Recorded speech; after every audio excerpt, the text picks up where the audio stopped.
So, hello and welcome back to another playthrough of EU4. Of course, we're gonna do another playthrough of the Anbennar Fantasy mod. And with our last poll, we have a not clear winner at all. We have actually 3 even votes. Wengenheim, Uesrennu, and Currensfield all have 21 votes. Adakellen is not far behind with 19. So that means that I can decide what to play from all of these 3 that are at first. And I have to say, as much as people probably like me playing harpies or going on some witch hunts, I gotta give it to the reds.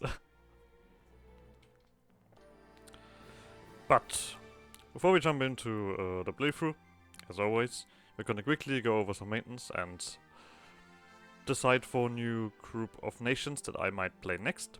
So as always, there will be a straw poll in the description about which nation I'm gonna play next. This time we're gonna leave most of the ones in because the vote was fairly evenly split. So we'll have a Wengenheim in there, Harpies in the north, basically Valkyries. I don't think there's much more to say about that. We have Yuan-Chi again. Right here, they're doing bad Chi. Whatever that means, but they're doing it. And they're staying small, it says. We have Cornsfield. A formal adventurer company that I think their whole theme is like, we want to be safe from magic, but they're going a little bit far. We have Adakellen, the basically half-elves, one of the few half-elf nations that go Lavelian, that's their thing. And then as a newcomer we will have Salmador. That's not Salmador, that's Salmador. The elves up here in the north, in the White Harbor. All about trade and I think colonization. But that's all I know about them. So, these 5 nations are as a choice. Wengenheim, Yuan-Chi, Currensfield, Salmador, and Adakellen. As always, there will be a link in the description.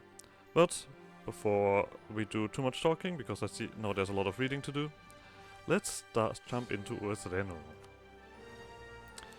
So, I sadly enough already have made an episode of this playthrough, but I messed up my recording, so I do know a little bit, because usually I don't barely know anything about the nation that I'm about to play, except like the kind of the narrative that I get from the outside.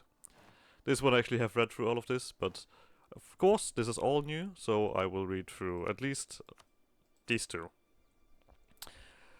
Though Taichent was spared complete destruction from the Day of the Ashen Skies, the worst excesses of elvenkind, pride, ambition, envy, doomed it nonetheless. As society collapsed, newly freed slaves and tyrant slavers alike divided Taichent into innumerable warlord states, centered around great cities built on the salvaged ruins of the precursors. Rural mansions were converted into scrap fortresses, libraries and temples turned to new hubs of trade and vice, and the magical trinkets and artifacts of the precursors, slaver nobles, repurposed into weapons of mass destruction, wielded by powerful relic lords, exemplified by the infamous Anbennar Starshear, who conquered the land a mere 4 decades after the ruin. This proved the second apocalypse, as this magic blasted cities apart and annihilated armies in an instant. Since Anbennar's assassination and the subsequent... Why do all of the big elven lords die from assassination? That's interesting.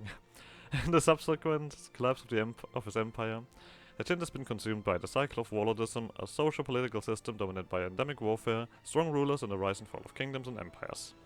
Armies tens of thousands strong march to the beat of their warlord leader, while faith itself fuels the fire as tens of millions of elves struggle to achieve great things in the quest for godhood. Innumerable cult worshippers worship the warriors, conquerors, and master artisans of age past. Taichent has been united 6 times, twice by the Relic Lords, once by the Mudaliers of Nadonakar, once by the Chendians, and twice by the Gotherans. The empire stood more than 150 years, before collapsing entirely. Most did not last even a quarter as long, but it is only a matter of time. Taichent will unite again. In 1316, the second Gothian Empire finally collapsed. After over a century of dominance, a series of cataclysmic civil wars wrecked the empire, dividing their precious Ironblood army, and once more destroying any semblance of higher order in Taichent. For the past 100 years, Taichent has been gripped by ritual fighting and chaos. In the steppe savannas, known as the Guardadi, Chendians and Taichendi struggle for control. Cern Salan, the Ravager at the head of the greatest Chendian in Sudar since the days of the old Zerk Empire, has dominated the lower Guadadi for 40 years, raising the old slaver city of Kanagarendi and pushing back the bloodcloaks of Ragabutai. But Zan Salan grows old. It is only a matter of time before he ascends to the heavens, and then it is anyone's guess who could replace him. God, there's a lot to read. In the Kalavend, the kingdom of Nanru Naka, traditionally the most powerful of the Kalavendi kingdoms and home to the largest city in Alantir by far, has been riven by succession crisis, the War of the Three Brothers, caused by the death of their last unified king at the hands of Erdankar nearly 10 years ago. Meanwhile, the wealthy cities of the lower Kalavend prepare for war, Erdankar marches again, and if Nanru Naka is too divided to stop them, the other Kalavendi must rise to the occasion. In the 1420s, Enlamai emerged victorious after almost 100 years of war against their eternal rival Urvand, slaughtering the Urvandi royal family by a single 9-year-old child who escaped. 10 years later, Erdankar the Defiant reclaimed his city and put Enlamai to the torch, raising the city to its foundation. The Erdankar's ambitions were delayed outside the walls of Nanru Naka, they were not surrendered, and the 8th kingdom of Erdankar now prepares to launch a war of conquest not seen in 100 years, with all Taichent as the prize. Ameon, the newest foreign invaders to threaten the Taichendi way of life, feared ever since he seized Anakalnakori and then defeated a coalition of Taichendi states at the First Battle of Bukantia. In so doing, he slayed the king of Kofira in single combat and shattered his remnant kingdom for good. All of Yotad Chend and Tekatoram praises itself for Lascardis, the conqueror's next campaign, but whether they can stand up to the advance of the Ameon's dreaded phalanx is anyone's guess. Everything is shit. That's basically a quick summary of these events. The Taichendi believe that one can become a god through legendary actions in life. After passing, these heroes rise to become gods through the popular acclamation. The feats that allow someone to accumulate glory and ascend to godhood vary considerably, but the most renowned path is through war and conflict. A fact to which some, such as Taichendi's Kayonan neighbors, attribute Taichendi's state of constant endemic warfare. When one dies and does not ascend, it is said that one is instead reincarnated based on its deeds in life. An exceptional spearman becomes a military commander, a potter respected in their village becomes a renowned artist in a city-state. A petty warlord may become a king. Through this, all are encouraged to excel and live a glorious life no matter their station. Hero cults have often formed around these god heroes, their members emulating their gods to both gain favor with them and potentially follow in their footsteps, in order to stand a better chance of ascending in this life or the next. These cults, both the secretive and popular kind, are very prominent in Taichendi society and hold great religious belief and political influence. In order to unite Taichend and not fall into internal collapse, like so many empires were before, we must tame the cycle of warlordism that has gripped Taichend for a millennium and a half. To do so, we must institute religious and societal reforms that address every aspect of Taichendi society as we conquer the region. Passing these reforms will require us to hold both directly owned provinces and loyal vassals in order to properly administer Taichend. As we expand, our religious reforms will enable us to hold more of each. Glory. However, the inertia of the state is not enough to maintain an empire in Taichend. Special attention must be paid to our ruler's glory, gained by subjugating other warlords, covering provinces, humiliating rivals, and defeating enemy coalitions. Greater personal glory allows the ruler to effectively control larger parts of Taichend. Most rulers start at level 1 glory. Glory level directly affects national unrest, subject and governing capacity. However, a ruler's glory is their own, and upon their death and hopeful ascension to godhood, glory will be reset. It must be rebuilt by the successors. The death of a ruler is a moment of crisis. In addition to challenges from optimistic pretenders to the throne, disloyal vassals will declare an independence war on ruler death. War and diplomacy. Alliances are more fickle in Taichend than elsewhere in the world. They are often personally arranged between warlords and must be renegotiated when a warlord comes to power. Upon ruler death, all alliances will be broken and must be manually renewed. The death of a warlord is a crisis moment for any Taichendi state. Should your state have accrued extraordinary aggressive expansion with enemy states, then those are not allied to you, or they have a truce with you, will seize the opportunity to form a coalition and declare war. Crisis also brings opportunity, however. Should you defeat the attacking coalition, the momentum of opposition to your expansion will be broken and aggressive expansion will be forgotten by the former members of the coalition and your vassals. Okay, I already sounds like I'm not gonna like this, because it's very much a fight and fight. But, okay, we need to acquire glory, but despite all of this, we have a little bit of a different way about doing things. The swarm beckons. The slaves heave, the pigs strike, the stones crack. Work for your lives. The heat burns and the slaves heave, the sweat beats, the pigs strike, the dust sticks, the stone cracks. Slag and taste the bite. The whip comes down, lash and heave and strike and cry and crack. The minds of Uesrennu sport drive on. But isn't just the shackled and the slavers who fuel Uesrennu? Fuel the many cities of the Madai? For the slaves heave, the drivers cry, and the Kotakombu chatter and bite and dig and devour. Half-haired red beasts, the frame of capybara, the fecundity of a mole rat, the size and strength of a warhound. Make a deal with a queen, offer meat, warmth, room to grow. You can take her spawn as your own. Anbennar does not just that in a green chamber in Uesrennu now, giving tribute, taking tax. Handlers in Tisulula and Kayamk and the off-tunnels to the capital mine spur their rats further into the rock to search for metal and mineral both. And of course the slave driver holds both whip and leash to lash elves to their work and beasts to his side, and let them loose when terror calls. The last point is new in Tachant. For 100 years the Gothirian Empire sent millions of slaves to claw into the Katal Madai, use saber and steel alone to keep them there. They gave the Kotakombu drainers benefits, but not freedom. A mistake. Amidst the death throes of Gothira, the greatest rat drainer of them all rose up as Vadamsil the Liberator. He tasted freedom's light, but was thrust back into the dark. When he rose once more, he rose not as a traitor nor liberator, but king of the Kombu. Dread slaver, dead devourer. The Kopak-born biter. A rodent horde at his back, the Calavent at his mercy. A century and now the seventh Vadamsil, wearing the skins of sickled blood to Prefren and the bones of his enemies. Overlooks his underground domain, watches the countless slaves toiling away in his underground cities, the growing masses of war Kotakombu bred by the dark captive queens, and smiles, for their tender waits and the swarm beckons. So we get the swarm. We get a landmines reduction, a morale damage increase, but we also get global monthly devastation. But we will be able to mitigate some of that devastation, it seems. So we have basically rats, wolf rats. I mean, the description very much fit wolf rats, that, as you know them in fantasy. Vadamsil the 7th is in charge. 2, 1, 5, very military focused. We have the swarm, and we are Runeborn elves. Domestic trade, rune form progress, same religion advisor cost minimum autonomy, but improve relation institutions goes down. Attrition and shock damage received, but we do not have very good sailor stuff. We are a Tachandi city-state, which increases development cost. Okay, we get a chance of new air, army tradition and monarch military skill, but our air claim goes down and we can have less relations. Okay. So I have the wild guess that I need to basically get more rats. Like that's the kind of thing. We're gonna build up a swarm. Like every time you see rats involved somewhere, it's just like, yeah, get a swarm, make more rats. And so we will. Let's rival these guys. We can also put. I think this is actually basically the end trade node for most of this. Oh no, this. Okay, so basically this will all float somewhat here. Yeah, it's not the best trade node, but it's something. Let's put another merchant in. We start off with some construction time and reinforce speed. That's not bad. We can unite Tachant, which is gonna take a while, and I think this is gonna be our goal. Yeah, expands your current mission tree.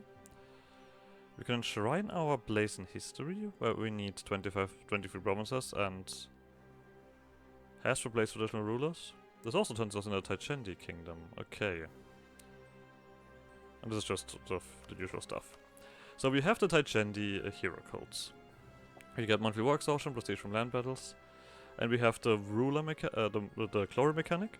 Every 100 glory we will improve our our glory. I guess that's it. At the moment we get unrest, leaders in subjects, and governing capacity reduction. It's quite a lot, so we do want to get past this. We do start with 50 glory. We get glory by subjugating countries, by conquering provinces, by showing superiority over rivals, and winning a defensive coalition war. And, well, we lose glory when we lose. We do basically have religious reforms here. And for those, we do need to gain vassals, actually, that are, happy. And I think this is very simple, because this is like, yeah, this needs 2, this needs 3, this needs 4, and so on and so forth. So basically, we will do that. Okay, we can have more army, we will deal with that soon enough. We don't have any vessels, we have a mission tree. At the moment, we just need to scorch earth, we need to exploit development, And we need a special mercenary company. We need to... Oh, this is interesting. We need to either have subjugated these two guys here, basically. Or we own it ourselves. That's the two options. And this one is just me insulting somebody. We do need a military advisor. What do we have as a choice? Morale of armies. Fantastic. So, let's start off with seizing land. And then we're gonna go full throttle, I think, on this stuff. Oversight by the clergy. We do have all the same thingy, so I don't think this makes sense. We're gonna do diplomatic religious diplomats. Development of thingy. And then we will do religious state. Yep, I think we're gonna go, like I said, full on this. Let's start off with increased levies instead of the right of council, because this one does give us, I mean, it's exempt from seized lands, but we will remove this later. For now it does give us 16% manpower, so let's do that. We do go supremacy over the ground to make everyone happy. Command over the military? No. We do want, where is it? This is the thingy. Force, officers right, there we go. This gives us a general. We do want that. Okay, you currently grow fairly high. Yeah, we do want that, no question. We will deal with the problem when things come around, obviously. So we currently at 61. I wonder if no, I do want this. Yeah, screw it. We do want this, no matter what. Merchant Guild, Benefit of the Arts, no question. Indebted to the Merchant Guild right away. Free Enterprise. We want to beat people up, no matter what. And I guess this one then. Adventurous, we do generous quest rewards right away. And nothing else probably. That should get you guys high enough to 50, yeah. And the mages. I don't think I have anything for you. Reduced research regulations? No, I don't have mages. So, the first thing that we need to do, we do a special mercenary company. The Varendi War Cutter Combo. They're a little bit faster, they're a little bit more shocky, but they do take more fire damage. Either way, we will hire them. And because we are basically gonna try to do conflict right away, we're gonna do this. We do not have any friends. Or any options for friends, which is... Oh no, we do have friends this time. Tiersin. You are next to Ameyon. I don't think I want you guys as allies, because I have the feeling that this very quickly goes to shit. Huh. Well, either way. Let's see which of these two guys... do we have a general already? Yes, we technically do have our leader as a general. We're gonna quickly check how good this guy is. Just to see. Yeah, no, we're gonna keep our leader. It's risky because, well, they could very easily die. But we have basically all of these guys here as potential targets. The problem is, every single one has a fort. This is like the big thing around here anyway. Like, of course there are some that don't have forts, but these are usually vassals, so we will always have to deal with a fort no matter what. Which is, of course, pretty shit. You guys, luckily enough, do not have your capital on this stuff. Because another thing is we don't have stuff on the water. So, we need to check which one of these guys glories, ally someone. That is the big thing. We do of course need to wait for the monthly pass. We're gonna do this. Okay, you've allied someone already. You... gonna come... So basically you both have allied someone already, so I think we're gonna attack you. Now, showing superiority would be nice, but we do also need vessels, but these guys are supposed to be my vessels. Who have you allied? Naka, Kreya, Dvi, so these guys, they also have a vessel? That is not nice. But I think most of these vessels are unhappy at the moment, because everyone has like this mortal ruler penalty. So we'll be mainly focused on you.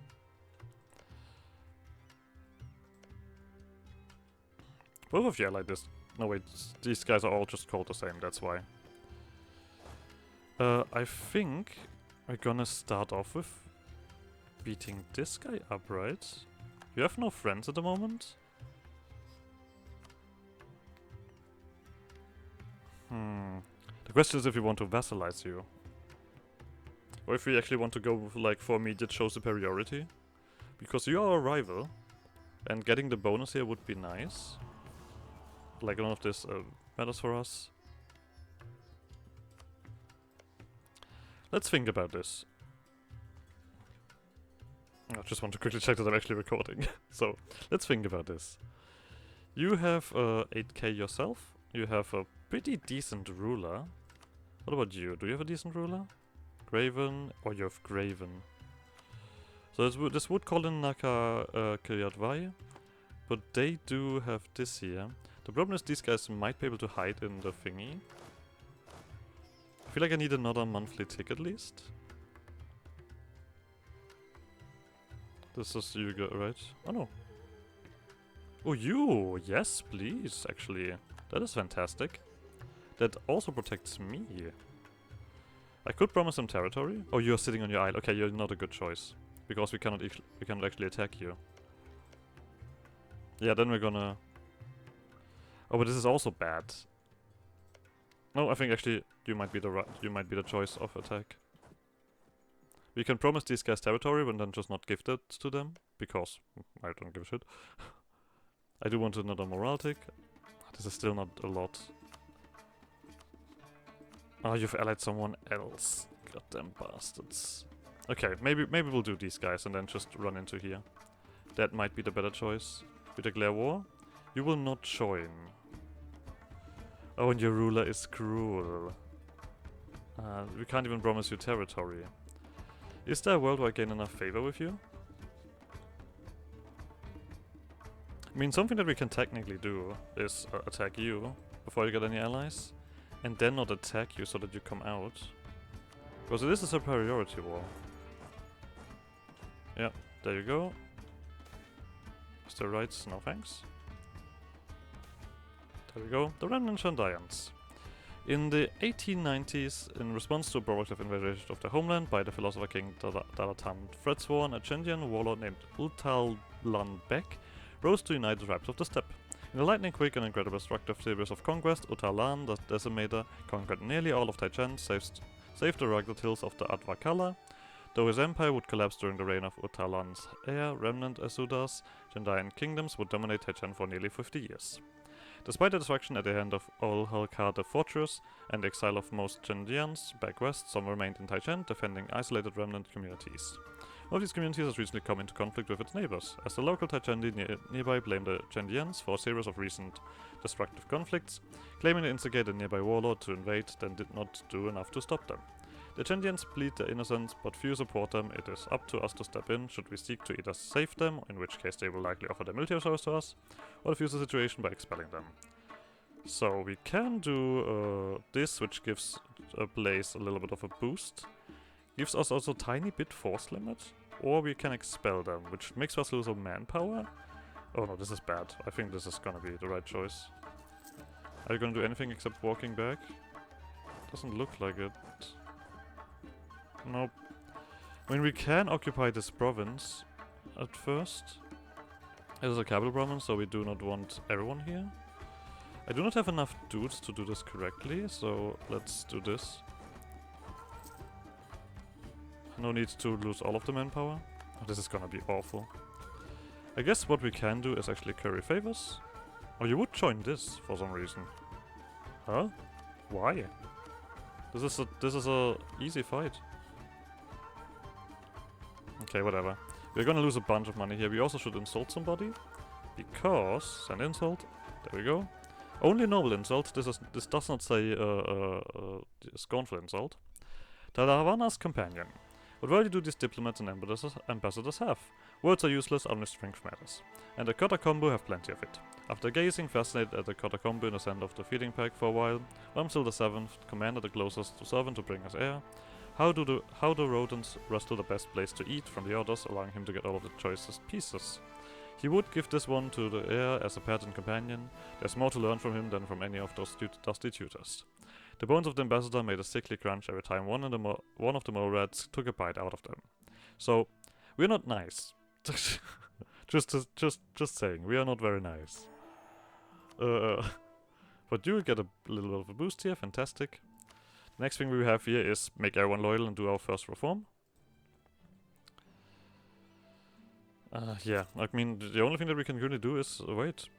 We technically can do the Scorched Earth here. This is also something special for us. So let's do that. So, let them loose. The walls lay broke, shattered, the city inside now truly captives of their homes. The decision to surrender had been made the day before, notice given, one more night under a free sky and they would surrender. The defender despaired as they tucked their children to bed. Under darkness, the king of the Kombu let them loose. Thousands, 10,000s, maybe more than the doomed city could handle. Grown over decades, multiplying still against the stress of toil and battle, left half-starved, the Katakombu horde knew what to do. They searched over the breaks in the walls under the river gate, clawed through the grounds itself. And then they devoured. When dawn rose, the horde was contented. Their drainers and handlers and drivers collected them, put them back under leash as they dozed, gorged on elf-flesh, white, sickled teeth painted red. A full meal rarely gained, for the drainers fed them sparingly, out of strategy and necessity. It was difficult enough to feed the Katakombu in the mines, but so many out in the open, and then more for the queens to replace the losses. The swarm grows by the day, and if the Ayakombus do not throw them their meat, satiate their hunger. So, this is another mechanic that we have. We can basically every like 5 years we can Scorch Earth to basically mitigate the devastation that we get from the swarm. But of course, people are not very happy about me doing that. Let's phrase it like this. It hungers. 1 rat eating a pear, 2 rats climbing a stair, 5 rats the pie is closed, 10 rats gnawing at hose, 50 rats scouring our garden, hundreds of rats carrying the warden, thousands of rats, the foot is going down, the swarm is coming to town. Uesrennu children's song. The Katakombu hunger always. We must send them towards our enemies' food reserves before they empty ours. The Davana would let us stop them. So, we lose some military power, but we do gain 20 glory, and we do get permanent claims on the grain provinces. And as it just happens, we are supposed to conquer grain provinces. Also, this one wants us to build up Uesrennu. So, this one wants us to exploit territory. Well, we just continue. I mean, what else am I gonna do? We're gonna take a bunch of loans in the early game. Oh, fantastic. Break down the walls. Fantastic. Nope. Yeah, this is very loan heavy. We'll see if we can recover from this, but we need this extra strength. There's like no question about it. Our manpower is rising during this war. I feel like I should vassalize this guy. Like, it makes no sense to not vassalize them, right? Oh god, we're already like so heavily in this. I mean, we're not really doing us a favor here by doing this. Do we do stability? Okay, there we go. This is 99% war score already, because everything else is... so, we could technically do the Taichendi superiority. Taichendi vassalize. This is special? Huh. So we can't just do it like that. Let's get some money out of you. We will also force you to end your rival. You don't want this. Okay. We're gonna immediately do this. Because I do want an extra vassal. That of course is gonna be unhappy. Like, I'm not surprised by that. But at least we are gonna have some extra strength. So, own subject countries. There we go. You improve your relation. So. With you, you still only have 1 ally. Then we will go into position here. Did you organize your vassals? No, your vassal hates you. Fantastic. Let's get into position here. And then we're gonna continue our warfare. Naka Kriadvai, you only have 6k troops. Now, actually, I did not check out about the expansion, but this was already a fairly decent chunk of it. So, these guys are also gonna be vassalized. I cannot exploit this development here, because we need to own the province. So we do need to conquer something. I do want this guy vassalized. So let's deal with that. Okay. Now, we do need to be somewhat fast. You're gonna stay here. Siege this. Oh. Let's see how fast we are to recover that. Because that was dumb, right? Yeah, we just wiped your army. It's great. Cool. Let's see if someone else does something stupid. Or are they gonna just siege this one down? Oh, you're gonna run here. I mean, this is a bad fight, but it's a fight. And, can we use prestige to get you in, basically in? I can placate the ruler twice. How much glory did we actually gain from this? I don't remember. We have a local hero. Okay. Oh, this reduces the penalties by slightly. Okay. We don't have good good thingy here. Let's actually wait a second and wait for these guys to move. Are you gonna move? I will run here. That doesn't convince you. Well, I'm gonna kill these guys then. I mean, this is gonna give me the bonus, so there's that. Oh wow, that was not expected at all. You wiped them, you bastards. Were those my my guys? I'm not sure. Don't tell me that those were my special guys. No, this is a Kota combo, right. We need to go here. For now. No, we don't have enough dudes.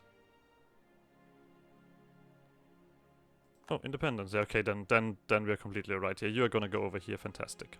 So, we're gonna end this episode here. So, like always, like subscribe, shenanigans, and I guess see you guys next episode. Bye!